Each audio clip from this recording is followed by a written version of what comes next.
বাংলাদেশ সেনাবাহিনীর কিছু senior officers এখানে ফলসলি ইমপ্লিকেটেড, এবং আমি মহামান্য আদালতকে বলেছি যে তাদেরকে যদি ভার্চুয়াল অ্যাপিয়ারেন্সের জন্য সুযোগ দেওয়া হয়, কেন দেওয়া হয়, আদালত আমাদেরকে জিজ্ঞেস করেছে। এবং বলা হয়েছে যে বেসামরিক এবং সামরিকের মধ্যে হোয়াই টু, আপনারা কথা বললে তো আমি বলতে পারবো না।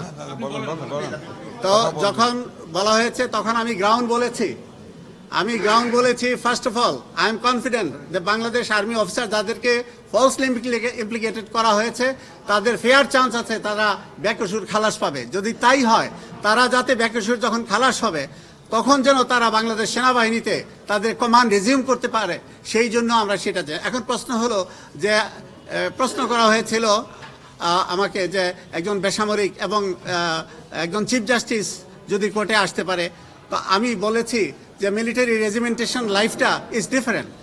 কারণ এরকম ইনস্ট্যান্সও আছে যে 4 বছর জেল খাটার পরে অ্যাকুইটাল হয়েছে উচ্চ আদালত থেকে, কিন্তু তারপরে সামরিক বাহিনী থেকে নিয়ে যাওয়া হয় না, because the military service demands for something very special, A regimented life কলস ফর সামথিং ডিফারেন্ট। এবং আর্মি অফিসাররা যখন শপথ গ্রহণ করে তখন তারা বলে জলে স্থলে অন্তরিক্ষে যেখানেই যাওয়ার আদেশ হবে সে আদেশ মান্য এবং পালন করব।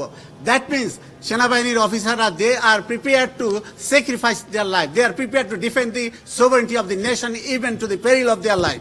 আমি আদালতকে বলেছি, আদালত শুনেছে, কিন্তু আদালত বলেছে যে ন্যায় বিচারের স্বার্থে এবং এখানে ওনারা সন্তুষ্ট হয়ে আমাদের আবেদনটা রিজেক্ট করেছে।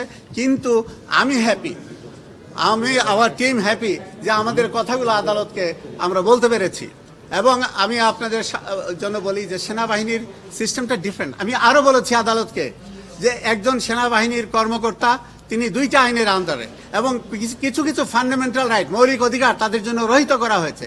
These are the sacrifices they are doing. Not only that, the training, 3 বছর বাংলাদেশ মিলিটারি একাডেমির যে ট্রেনিং, পৃথিবীর কোনো সংস্থায় কোনো প্রতিষ্ঠানে এই ট্রেনিং নাই। কেন তারা করে? তারা এই ট্রেনিংগুলো করে to keep them fully prepared for the war, এবং এইটা ডিফারেন্ট একটা সিচুয়েশন। আমার বক্তব্যটা ছিল যে কেন আমরা ভার্চুয়াল অ্যাপিয়ারেন্স চাচ্ছি তাদেরকে, যাতে they are not expose to an environment পরবর্তী যেটা একটা লিগ্যাল কমপ্লিকেশন বা প্রসিডিউরাল বা প্র্যাকটিসের কমপ্লিকেশন তৈরি করতে পারে, যে after they, and I am confident যে there is a fair chance যে তারা বেকসুর খালাস পাবে, তখন যেন তারা সেনাবাহিনীতে ফিরে যেতে কোনো সমস্যা না হয়। এই বক্তব্য আমি দিয়েছি।